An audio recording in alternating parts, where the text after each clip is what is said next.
तो थोड़ा सा जो बीच में गैप है ना। हो जाता है सभी, कोई इशू नहीं। चलो खैर, देखते हैं अभी। कल की क्लास में हमने पास्ट इंडेफिनिट फिनिश कर लिया था, राइट। आज फ्यूचर इंडेफिनिट देखते हैं, ठीक है।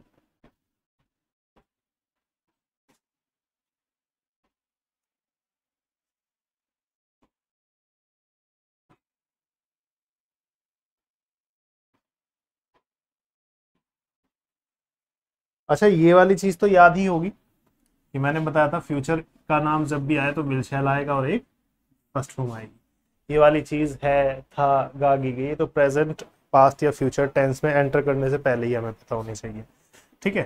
तो यहाँ पर आज हेडिंग डालते हैं अपना थर्ड हेडिंग, जो हमारा थर्ड टेंस है, ठीक है। साथ साथ लिखते भी रहे, है ना। तो फ्यूचर इंडेफिनिट टेंस को अच्छे से समझना हमारा आज का टास्क है। बहुत बेसिक बेसिक सी चीजें हैं जो कंपटीशन में काम आती है, वो बारीकियां बताई जाएंगी। एक्स्ट्रा कोई भी चीज जो काम नहीं आती उसका कोई भी जिक्र नहीं होगा, ठीक है। चलो अब देखो, फ्यूचर इंडेफिनिट की पहचान वही, गा, गी, गे, ठीक। नया यहाँ पे कुछ भी नहीं है, ये बात मैंने पहले भी बता दी है तुम्हें, ठीक है। अब देखो ध्यान से, दो केसेस बनेंगे। एक तो वर्ब का मिसिंग होना और एक वर्ब का एग्जिस्ट करना, वर्ब का मौजूद होना, ठीक है। जैसे मैं सेंटेंस लिख देता हूं, मैंने पहले भी किया था, वह वहां होगा। एक तो सेंटेंस ये है और एक सेंटेंस है वह वहां जाएगा, है ना। कल जाएगा, 2 दिन बाद जाएगा, कुछ भी कह सकते हैं। तो यहां पर तो वर्ब मौजूद है जो कि गो के रूप में आई है, और यहां पर वर्ब मिसिंग है, खाली होगा का सेंस दिया गया है। तो मैंने यही चीज तुम्हें बताई थी कि जब भी फ्यूचर में वर्ब मौजूद होगी तो उसे तो फर्स्ट फॉर्म के रूप में रख देंगे, विल शैल हर हाल में होगा। फ्यूचर के टेंस का नाम हम जब भी लेंगे तब विल शैल हर हाल में यूज करना है। उसके बाद फर्स्ट फॉर्म आ जाएगी और फिर उसके बाद में बी का यूज हम तब करेंगे वर्ब की फर्स्ट फॉर्म की जगह पे जब वर्ब ना हो। तो इन सेंटेंस में केवल यही ऐसा कंडीशन है जहां पर वर्ब मौजूद नहीं है। तो इसके लिए हम क्या करने वाले हैं, ही और देयर हमने लिख लिया, विल या शैल एक होगा ही होगा, ये लिख लिया। और इसके बाद में चूंकि वर्ब नहीं है तो इसलिए हम यहाँ पर बी से काम चलाएंगे। एडजस्टमेंट है ये, इससे ज्यादा कुछ नहीं है। हमारा रूल नहीं टूटना चाहिए, विल शैल के बाद फर्स्ट फॉर्म आती है ये वाला, बस बाकी सब चीजें कवर हो जाती है, ठीक। अगर सेंटेंस में वर्ब आ जाए तो जो विल शैल होता है उसके बाद वो वर्ब रख देंगे, ही विल गो देयर। ये बहुत बारीक सी चीज थी जो मैं पहले ही बता चुका हूं। अब इसी बेस पर हम टेंस में आगे बढ़ रहे हैं, ठीक। अफर्मेटिव का रूल लिख लेते हैं सबसे पहले। अफर्मेटिव का रूल क्या कहता है, टेंसेस जब हम एक्टिव वॉइस में पढ़ रहे हो तो बेसिक स्ट्रक्चर यही है, एक सब्जेक्ट होगा, एक वर्ब होगी और एक ऑब्जेक्ट होगा। इस वर्ब को फ्यूचर के अकॉर्डिंग चेंज करते हैं, ठीक है। तो स्टार्टिंग में तो सब्जेक्ट और लास्ट में ऑब्जेक्ट तो होना ही है, ठीक है। अब यहां पर तुम्हें विल या शैल रखना है। विल या शैल के बाद जो भी वर्ब होगी वो किस रूप में होनी चाहिए, फर्स्ट फॉर्म के रूप में होनी चाहिए। तो हम इसे यहाँ पर फर्स्ट फॉर्म रख देते हैं। ये हमारा सेंटेंस पूरा हो गया। और इस अफर्मेटिव सेंटेंस का एक एग्जाम्पल भी हम कर चुके हैं, है ना। ये दोनों के दोनों सेंटेंस अफर्मेटिव एग्जाम्पल्स हैं। अब जितना मैंने बताया कि भाई विल शैल के बाद वर्ब टूटनी नहीं चाहिए या वर्ब की फर्स्ट फॉर्म आनी चाहिए और कोई वर्ब नहीं आनी चाहिए, इस बेस पे मैं तुम्हें बताता हूँ क्वेश्चन कैसे पूछता है पेपर में। देखो ध्यान से, मान लो मैं कहूं कि if you go through this exam, अगर तुम इस एग्जाम में बैठोगे, अगर तुम इस एग्जाम से होके गुजरोगे तो आई विल वेरी हैप्पी, है ना। कुछ बच्चे कहेंगे सर विल आई के साथ और वी के साथ तो शैल आता है, कोई बात नहीं, यहां पर शैल लिख देते हैं थोड़ी देर के लिए, बाद में बताऊंगा विल भी आ सकता है। कारण क्या होगा, क्या चीजें हैं, वो मैं अभी डिटेल में समझाऊंगा। बट मान लो एक क्वेश्चन तुम्हें पेपर में दे दिया जाए और इसे 3 पार्ट में कन्वर्ट करके दे दिया जाए और चौथा पार्ट बोल दिया जाए नो एरर, इसे मैं NE करके शॉर्ट में लिख रहा हूं। हमेशा डी पार्ट वही होता है। अगर पेपर में चुनना पड़ जाए तो पहला तो ये ए पार्ट कहलाएगा, दूसरा बी पार्ट कहलाएगा, तीसरा सी पार्ट कहलाएगा और चौथा डी पार्ट कहलाएगा। देखो चुनना जरूर पड़ेगा पेपर में। अगर आपको लगता है एरर है तो ABC में से कोई चुनो, अगर आपको नहीं लगता कि कोई एरर नहीं है, सेंटेंस ठीक लगता है, तो चौथा चुनना है। फिर नो एरर वाला पार्ट चुनना हर हाल में होगा, ठीक है, इससे आप स्केप नहीं कर सकते। तो क्वेश्चन जो कहता है वो कहता है कि अगर तुम इस एग्जाम में बैठो, इस एग्जाम से होकर के गुजरो, तो मैं बहुत खुश होऊंगा। अब अगर तुम इस खास करके इसकी हिंदी पे ध्यान दो, तो यहाँ पर हिंदी है मैं बहुत खुश होऊंगा। अब होना तो कोई वर्ब नहीं होती, लेकिन रूल कहता है कि विल शैल के बाद अगर आप फर्स्ट फॉर्म नहीं लगाते तो सेंटेंस अधूरा है, और यहां पर इसके बाद वर्ब मौजूद नहीं है, होना कोई वर्ब होती भी नहीं है। तो जहां पर वर्ब ना हो उसे हम किस कंडीशन में लेंगे, वर्ब के मिसिंग होने वाली कंडीशन में। तो इसके लिए हम काम किससे चलाएंगे, बी से। तो यहां पर हम बी लगा देंगे तो सेंटेंस हमारा सही हो जाएगा। इस बेस पर हमारा इस सेंटेंस में एरर क्या था, सी पार्ट में एरर था, क्योंकि वर्ब दे ही नहीं रखी थी। ठीक, इस तरीके से पूछा जा सकता है। इसको, इन दोनों एग्जांपल्स को जल्दी से उतारो, इसको उतारो। एक और एग्जांपल देता हूं, ठीक है, फटाफट से रूल उतार करके उन्हें उतारो। फिर मैं एक और एग्जांपल देता हूं एरर वाला कि कैसे पूछता है। देखो, ग्रामर जो है ना मोस्टली 3 तरीके से पूछी जाती है एग्जाम में, किसी भी कॉम्पिटिटिव एग्जाम्स में। एक तो स्पॉटिंग एरर, एक फिल इन द ब्लैंक, और तीसरा सेंटेंस इंप्रूवमेंट। ये 2-3 तरीके बेसिक होते हैं। फिर उसके बाद क्लोज टेस्ट पैसेज कहीं भी पूछ सकता है, बट बेसिक यही होते हैं, है ना। अब ऊपर वाले एग्जाम्पल की जगह मैं इरेज करके 1-2 एग्जाम्पल लिखता हूँ।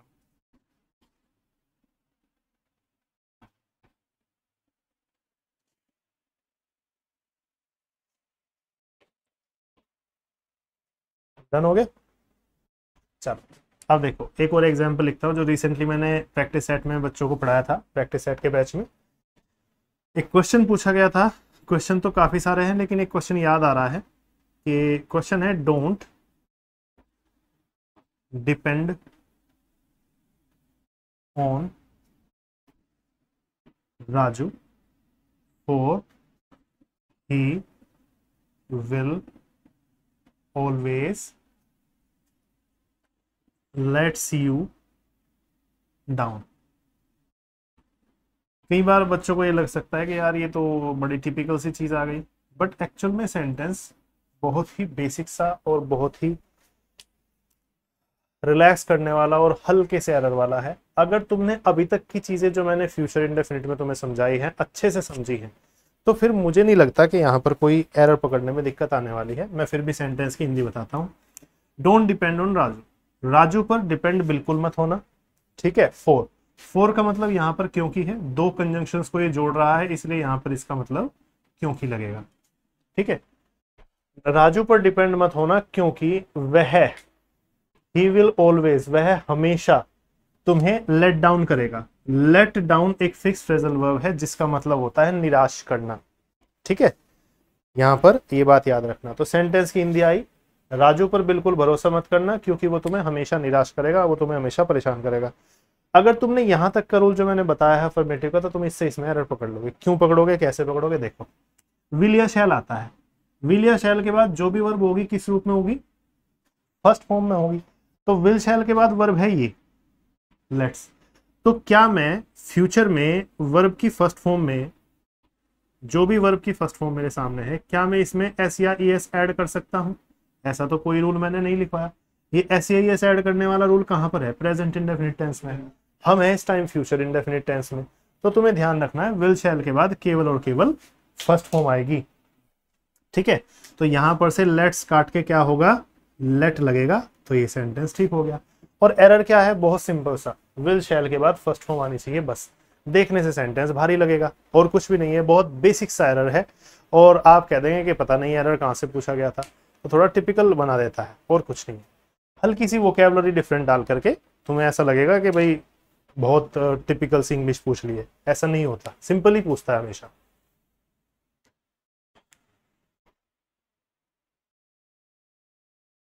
चलो अब नेगेटिव की तरफ मूव करें। अफर्मेटिव हम कर चुके हैं, 1-2 एग्जाम्पल सिंपल भी दे दिए मैंने तुम्हें, 1-2 एरर के एग्जाम्पल भी दे दिए कैसे पूछता है, ठीक है। अब हम नेगेटिव सेंटेंसेस की तरफ मूव करते हैं, 1-2 नेगेटिव के एग्जाम्पल करके, और थोड़ी देर में तुम्हें विल शैल के बीच का डिफरेंस भी समझाऊंगा कि विल शैल के बीच क्या डिफरेंस होता है। इरेज कर दूं यहां से, चलो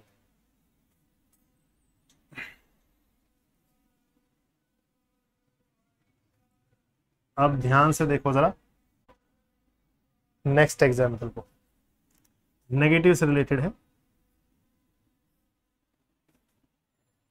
ठीक है, नेगेटिव में सबसे पहले वही बात, एक सब्जेक्ट होगा, है ना, और लास्ट में तो ऑब्जेक्ट होना ही होना है, इसमें तो कोई डाउट है ही नहीं। ठीक है, विल शैल भी हर हाल में आएगा, है ना, और जो वर्ब है वो भी हर हाल में आएगी। बस इसके बीच में क्या करना है, इसके बीच में तुम्हें नोट ऐड कर देना है। अच्छा, नेवर भी यहीं पर ऐड हो जाएगा। इसके साथ प्रेजेंट और पास्ट इंडेफिनिट की तरह से ऐसा कोई रूल नहीं होगा कि नेवर के साथ अफर्मेटिव का रूल लगाते हैं, ये बात नहीं होगी। ठीक है, क्यों नहीं होगी? क्योंकि वहां पर हमारे पास हेल्पिंग वर्ब नहीं होती थी, तो हम अफर्मेटिव में लगाते थे, तो भी वही बात थी कि भाई विल शैल के बाद अगर मैं नेवर ऐड कर दूं यहाँ पे, ध्यान से समझना इस चीज को। जैसे प्रेजेंट और पास्ट इंडेफिनिट में रूल लिखवाया था मैंने कि अफर्मेटिव वाले रूल में नेवर का यूज होता है, तो वहां पर क्या कंडीशन लिखवाई थी कि फर्स्ट फॉर्म से पहले हमेशा नेवर पुट कर देना। ठीक है, अगर मैं यहाँ पर नेवर पुट कर भी दूं अफर्मेटिव में, तब भी वो वहीं जा रहा है, विल शैल के बाद जा रहा है, मेन वर्ब से पहले जा रहा है। तो इसलिए इसमें स्पेशल रूल नहीं लिखना, क्योंकि इसमें हमारे पास हेल्पिंग वर्ब पहले से मौजूद है, उसमें माननी पड़ती थी प्रेजेंट और पास्ट में। इसमें पहले से विल शैल मौजूद है हेल्पिंग वर्ब के रूप में, तो जब है पहले से, तुम्हें इस बात पर ध्यान नहीं देना कि भाई अलग से हम कुछ माने या नहीं माने, सीधा इसके बाद और मेन वर्ब से पहले नोट या नेवर पुट कुछ भी पुट कर दो, ये कंफर्म हो गया। इसीलिए यहाँ पर नेवर का कोई अलग रूल नहीं है, बिल्कुल अफर्मेटिव की तरह से कुछ नहीं करना, केवल मेन वर्ब और हेल्पिंग वर्ब के बीच में नोट या नेवर पुट कर देना। सेंटेंस में नहीं आया तो नोट रख देना, कभी नहीं आया तो नेवर रख देना। जैसे एग्जाम्पल समझ लेते हैं,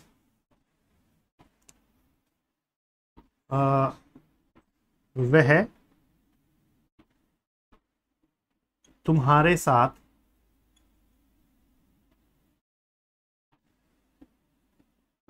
काम नहीं करेगा। और एक सेंटेंस है, वे यहां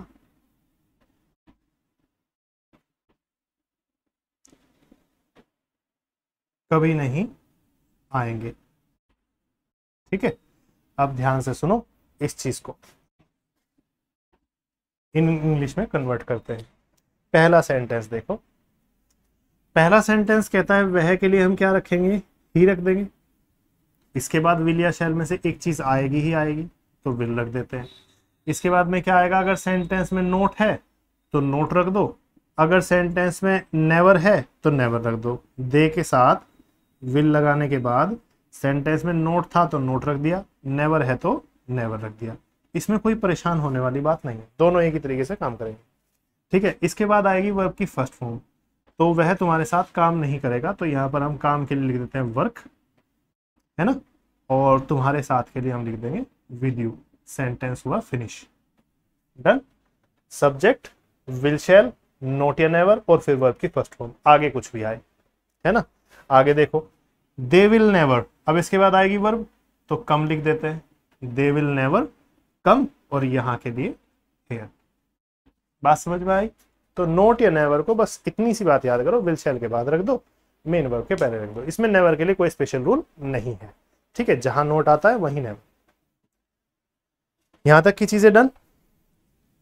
ठीक है, अब हम बढ़ते हैं इंटेरोगेटिव सेंटेंसेस की तरफ।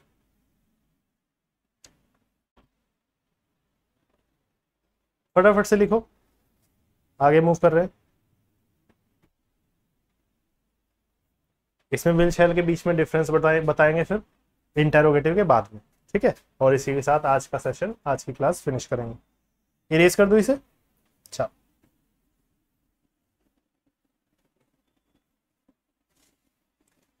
अब इंटेरोगेटिव सेंटेंस में देखो, 2 बार मैं तुम्हें बता चुका हूं, इस बार तुम बताओ कि इंटेरोगेटिव सेंटेंसेस में क्या क्या करना है हमें। देखो, 2 तरह के सेंटेंस बताए थे, या तो सेंटेंस क्या से शुरू होगा और आगे मूव कर जाएगा, या फिर सेंटेंस पहले से शुरू होगा और बीच में कहीं कोई और क्वेश्चन वर्ड आएगा, क्या, क्यों, कैसे वगैरह, कुछ भी हो सकता है वो क्वेश्चन वर्ड। ठीक है, और सेंटेंस आगे मूव कर जाएगा। अगर सेंटेंस क्या से शुरू हो, तो मैंने तुम्हें बताया था कि वो हेल्पिंग वर्ब से शुरू होगा। दैट मीन्स कि हमारे जो भी सेंटेंस की हेल्पिंग वर्ब है उसको हमें कहाँ उठा लेना है, सबसे पहले उठा लेना है। तो सबसे पहले क्या लिख देंगे, विल या शैल। ठीक है, ये सभी जानते हो, नया इसमें कुछ भी नहीं है ना। इसके बाद क्या आएगा, ये सब्जेक्ट। फिर क्या आएगा, हमने विल शैल को पहले उठाया था, सब्जेक्ट यहाँ पे आ गया। अब क्या है आगे, टास्क, नॉट या नेवर को पुट करना, ये यहाँ पर आ जाएगा। डन यहाँ तक। ये केवल तभी रखना है जब सेंटेंस में मौजूद हो, अगर नहीं है तो सब्जेक्ट के तुरंत बाद तुम क्या रखोगे, वर्ब की फर्स्ट फॉर्म और देन ऑब्जेक्ट। यहां पर हमारा रूल कंप्लीट हुआ। अच्छा, विल शैल से सेंटेंस या किसी भी हेल्पिंग वर्ब से सेंटेंस कब शुरू होता है, जब शुरुआत में क्या हो। और अगर यही क्या बीच में आ जाए सेंटेंस के तो क्या करोगे, वो क्वेश्चन वर्ड बन करके सबसे पहले आ जाएगा। हेल्पिंग वर्ब तब भी रहेगी वहां पे, है ना। इसको एक दो एग्जाम्पल से समझ लेते हैं। क्या वाला एग्जाम्पल कर लेते हैं और जिसमें क्या बीच में आ जाए वो कर लेते हैं।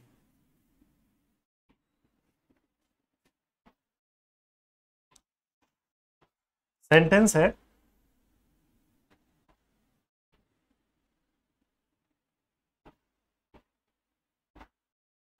क्या हम वहां जाएंगे। एक तो सेंटेंस ही हो गया, ठीक है। और एक सेंटेंस है,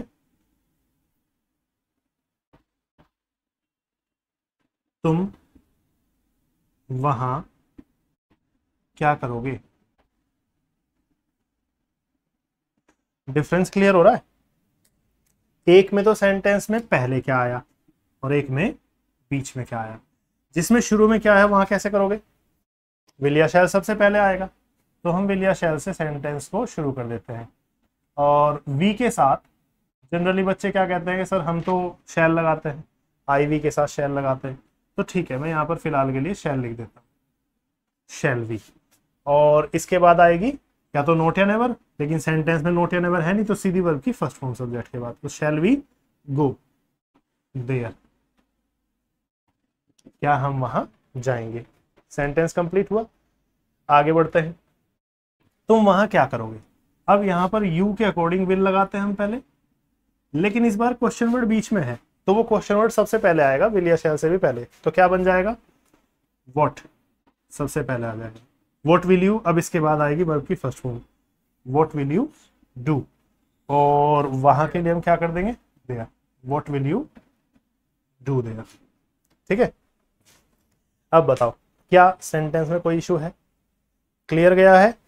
कोई चीज ऐसी हो जो समझ में ना आ रही हो, वो चीज मुझे आराम से बता देना, कमेंट करके बता देना, ठीक है। कोई भी चीज अगर समझ में ना आए, ठीक। अच्छा आगे बढ़ते हैं। अब मैं इस चीज को इरेज कर रहा हूं। ये हुए हमारे इंटेरोगेटिव सेंटेंसेस, बेसिक्स मैंने समझा दिया। अब मैं विल और शैल के बीच में डिफरेंस बता देता हूँ कि क्या होता है। विल और शैल के बीच में डिफरेंस के लिए बहुत बच्चे परेशान रहते हैं और कभी भी नहीं समझ पाते, क्योंकि स्पीकिंग के टीचर्स अलग बताते हैं, राइटिंग के टीचर्स अलग बताते हैं, कॉम्पिटिशन के टीचर्स अलग बताते हैं, है ना। तो इस चीज को समझो बस। ये डिटेल बताने के बाद आज के टेंस का सेशन फिनिश करते हैं। नेक्स्ट क्लास में तुम्हारे कॉन्टिन्यूअस टेंस शुरू होंगे, प्रेजेंट कॉन्टिन्यूअस, पास्ट कॉन्टिन्यूअस और फ्यूचर कॉन्टिन्यूअस, तीनों ही कॉन्टिन्यूअस नेक्स्ट एक ही क्लास में फिनिश हो जाएंगे, ठीक है। प्रेजेंट इंडेफिनिट टेंसेस में मैंने समझ लिया है, तीनों अलग अलग कराए हैं, बट आगे के टेंसेस सिंपली हो जाएंगे। देखो ध्यान से सुनो, एक ही क्लास में तुमने पढ़ा होगा कि शैल का जो यूज करते हैं हम, 12th स्टैंडर्ड तक तुम्हें ये चीज पढ़ाई गई होगी। शेल का जो यूज करते हैं हम फर्स्ट पर्सन के साथ करते हैं, और फर्स्ट पर्सन होता है आपका आई और वी, ठीक है। ये चीज तुमने पढ़ी होगी। और विल का जो हम प्रयोग करते हैं वो करते हैं हम second person and third person के साथ, ठीक है। और ये सेकंड पर्सन और थर्ड पर्सन क्या होते हैं, सेकंड पर्सन यू होता है, थर्ड पर्सन होता है ही, शी, इट, दे, है ना। ये सब थर्ड पर्सन होता है, कोई भी नाम वगैरह आगे सब थर्ड पर्सन में आते हैं। इन सब के साथ क्या लगता है, विल लगता है, और आई वी के साथ क्या लगता है, शैल लगता है। ये तुमने पहले पढ़ा हुआ है, ठीक है। कॉन्वर्जेशन देखो, जब भी हम कोई बातचीत करते हैं, जब भी हम कोई कॉन्वर्जेशन करते हैं, तो वहां पर हमेशा तीन आदमी होते हैं, पहला आदमी, दूसरा आदमी और तीसरा आदमी। किसी भी बातचीत में हमेशा तीन व्यक्ति होते हैं। कौन कौन होंगे वो, पहला व्यक्ति वो होगा जो बात कहेगा, दैट मीन्स आई और वी, या तो मैं बात कहूंगा या फिर हम बात कहेंगे। कहने वाले के एंगल से हमेशा बात देखी जाएगी, कॉन्वर्सेशन शुरुआत वहीं से होगी, जो बात कहेगा। बात सुनेगा कौन? सुनेगा सामने वाला। जैसे मैंने या हमने बात कही अपने सामने वाले से किसी से, अब सामने वाला कौन है? या तो एक हो सकता है, वो एक होगा तब भी तुम है, और एक से ज्यादा होगा तब भी तुम है ना? तो ये दूसरा व्यक्ति हमेशा यू होता है। और कहने वाला और सुनने वाला दोनों व्यक्ति जो बातचीत कर रहे हैं, ये दोनों व्यक्ति जिस भी चीज के बारे में या जिस भी इंसान के बारे में बात कर रहे हैं वो होता है तीसरा आदमी। ठीक है, कॉन्वर्जेशन में वो तीसरा व्यक्ति होता है। कौन कौन हो सकते हैं वो? हो सकता है मैं और तुम मिलकर के किसी लड़के के बारे में बात कर रहे हो, किसी लड़की के बारे में बात कर रहे हो, किसी चीज के बारे में बात कर रहे हो, या एक से ज्यादा व्यक्ति या चीजों के बारे में बात कर रहे हो। ये सब थर्ड पर्सन है, क्योंकि इनके बारे में हम दोनों मिलकर के बातें कर रहे हो। अब इमेजिन करो, मैं और तुम मिलकर के किसके बारे में बात कर रहे हैं? फ्यूचर इंडेफिनिट के बारे में बात कर रहे हैं। ठीक है, तो मैंने और तुमने मिलकर के इसके बारे में बात की। ये क्या चीज है? Future indefinite. इट ही तो है, वही चीज है। तो चीज हमेशा इट होती है। तो ये क्या है? ये तीसरा पर्सन हो गया, फ्यूचर इंडेफिनिट। समझ गए? ये तीसरी चीज हो गई जिसके बारे में बात करते हैं। तो हमने क्या सीखा? शैल का यूज कहाँ करेंगे? फर्स्ट पर्सन के साथ, पहले आदमी के साथ जो बात कहता है। और विल का यूज कहाँ करेंगे? जो बात सुनता है और जिसके बारे में बात होती है, सेकंड और थर्ड पर्सन के साथ में। अब एक और चीज तुम्हें समझाई गई है कि अगर सेंटेंस में, ये तो है नॉर्मल केस, नॉर्मली आप ऐसे इसको यूज करेंगे। ठीक है, और एक है अगर सेंटेंस में आपको ऑब्लिगेशन दिखा दी जाए या फिर किसी चीज की नेसेसिटी दिखाई जाए, इसको हम हिंदी में क्या बोलेंगे? कर्तव्य या आवश्यकता वगैरह। अगर इस तरह की कोई फील आए सेंटेंस में, ठीक है, तो क्या करते हैं? तब हम शैल का यूज तो करते हैं, तब हम शैल का यूज करते हैं सेकंड एंड थर्ड पर्सन के लिए। और विल का यूज किसके लिए करते हैं? फर्स्ट पर्सन के लिए, है ना? कहने का मतलब नेसेसिटी या ऑब्लिगेशन आते ही ये चीज पलट गई, है ना? विल का यूज किसके साथ करते थे? फर्स्ट और सेकंड और थर्ड पर्सन के साथ। अब ये किसके साथ कर रहे हैं? फर्स्ट पर्सन के साथ। शैल का यूज किसके साथ करते थे? फर्स्ट पर्सन के साथ। अब किसके साथ कर रहे हैं? सेकंड थर्ड पर्सन के साथ। इसे एग्जाम्पल के साथ समझो। एग्जाम्पल है, मैं कहता हूं कि पहले इस चीज को लिख लो, फिर मैं इरेज करता हूं इसको, है ना? एक बार इसे लिखो जरा जल्दी से। ये वो चीज है जो तुम्हें पढ़ाई जा चुकी है ना?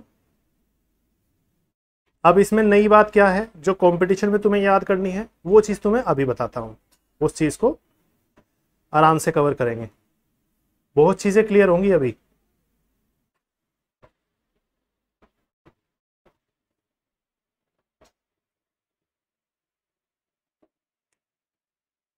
करो जल्दी से करो।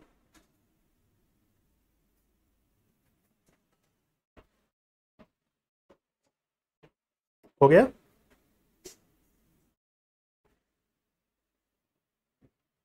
ऑनलाइन जो स्टूडेंट्स देख रहे हैं वो वीडियो फॉरवर्ड कर सकते हैं। ठीक है, थोड़ी देर के लिए हम रुक रहे हैं ताकि सभी बच्चे लिख लें। जो बच्चे, हर तरह का स्टूडेंट्स क्लास लेते हैं, और कुछ बच्चे थोड़ा ज़्यादा स्पीड से समझ जाते हैं, कम चीज़ें लिखते हैं। कुछ बच्चे धीरे धीरे लिखते हैं, धीरे धीरे समझ में आता है। सभी बच्चे अच्छे से सीखते हैं, कोई दिक्कत नहीं है। जिनको ज़्यादा स्पीड से लिखने की आदत है वो थोड़ा वीडियो फॉरवर्ड कर लें, है ना? चलो अब एग्जाम्पल से आगे बढ़ते हैं। ठीक, इसको इरेज कर देता हूं। पर्सन समझ में आ गए? आप देखो ध्यान से।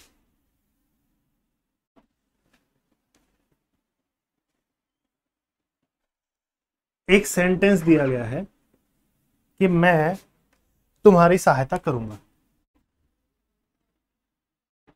साथ साथ लिख लेना, मैं तुम्हारी सहायता करूंगा। एक तो ये सेंटेंस ये है, और एक है मैं तुम्हारी सहायता अवश्य करूंगा।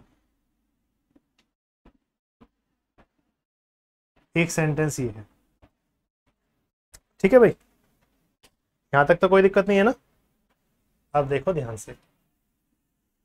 सेंटेंस कहता है कि आई के साथ तुम जनरली क्या लगाते हो? शैल लगाते हो। अगले सेंटेंस में आई के साथ तुम्हें लगाना तो शैल था, लेकिन तुम्हें यहां पर अवश्य जरूर जैसा वर्ड दे दिया। मैं तुम्हारी सहायता अवश्य करूंगा या मैं तुम्हारी सहायता जरूर करूंगा, है ना। ये कर्तव्य नेसेसिटी वाली बात आ गई। तो मुझे यहाँ पर क्या यूज करना है, विल यूज करना है। इसके लिए मुझे कोई एक्स्ट्रा वर्ड लगाने की जरूरत नहीं है, बस इसके लिए मुझे ये लगा देना है, इस रूल को पलट देना, तो मेरा काम हो जाएगा। अब इसके बाद सहायता करना क्या होता है, हेल्प आ जाएगा, ठीक है, यू, और यहां पर भी हेल्प यू। सेंटेंस में कोई खास डिफरेंस नहीं है। इस वर्ड को हमने किससे कवर कर लिया, इस वर्ड को हमने इसको पलट के कवर कर लिया। अब प्रॉब्लम ये है कि पेपर में हिंदी सेंस होता ही नहीं है। ये तो हम अपनी स्पीकिंग के लिए सीख रहे हैं, पेपर में हिंदी सेंस होता ही नहीं है। अब तुम्हारे सामने ये दोनों सेंटेंस है, किसी पेपर में ये आ जाएगा, किसी पेपर में ये आ जाएगा, ठीक है। अब ध्यान दो, अगर पेपर में शैल की जगह विल आ जाए तो क्या इसे गलत समझ लोगे? सोचो, अगर पेपर में शैल की जगह विल आ जाता है तो इसे गलत समझने की भूल मत करना। क्यों? क्योंकि जब शैल आएगा तो हिंदी तो है ही नहीं वहां पे, तो आप इसे क्या सोचोगे कि सेंटेंस नॉर्मल कंडीशन में है, मैं तुम्हारी सहायता करूंगा, ऐसा सेंस है। तो आप इसे ये विचार करके क्या समझेंगे, हमेशा सही कंसीडर करेंगे। अगर पेपर में आई के साथ शैल की जगह विल आ गया तब भी आप इसे सही कंसीडर करेंगे, क्या सोच करके कि सेंटेंस में लिखा होगा कि मैं तुम्हारी सहायता जरूर करूंगा। मतलब कहने का हर हाल में, चाहे आपको पेपर में शैल दे दे चाहे विल दे दे, क्योंकि हिंदी वहां पे है नहीं, तो तुम्हें क्या करना है, दोनों ही कंडीशंस को सही कंसीडर करना है। इससे एक बात प्रूफ हो जाती है कि पेपर में किस सब्जेक्ट के साथ में शैल आया है, किस सब्जेक्ट के साथ में विल आया है, उस पर पेपर में ध्यान ही नहीं देना। ओवरऑल में बात बताऊं तो विल शैल का एरर ना तो आज तक पूछा गया पेपर में और ना कभी भी पूछा जाएगा। तो तुम्हें शैल दे किसी भी सब्जेक्ट के साथ, आई के साथ नहीं, किसी भी सब्जेक्ट के साथ, वो भी सही मानना है, और किसी भी सब्जेक्ट के साथ विल दे वो भी सही मानना है। दोनों ही चीजें सही कंसीडर की जाएंगी। ये विल और शैल का जो हम यूज करते हैं ये कहाँ करते हैं, देखो ध्यान से। जब भी हम किसी को बात कहते हैं अपनी स्पीकिंग में तो हम क्या कहते हैं, सिंपली आई विल बोल देंगे, है ना। उसमें ना शैल की हेडेक ना विल की हेडेक, सामने वाला अपने आप समझ जाएगा तुम क्या कहना चाह रहे हो। स्पीकिंग में क्या करते हैं हम, विल शैल को शॉर्ट में करके बोलते हैं आयल, ठीक है। इसको तो बोल देंगे आयल, इसको बोल देंगे हील, ठीक है, इसको बोलेंगे आयल। जैसे यहां पर शी और इसके साथ में हमने डबल एल लगा दिया, इसको बोल देंगे हम क्या, शील। समझ में आ रहा है? तो हम शॉर्ट में बोलेंगे स्पीकिंग में।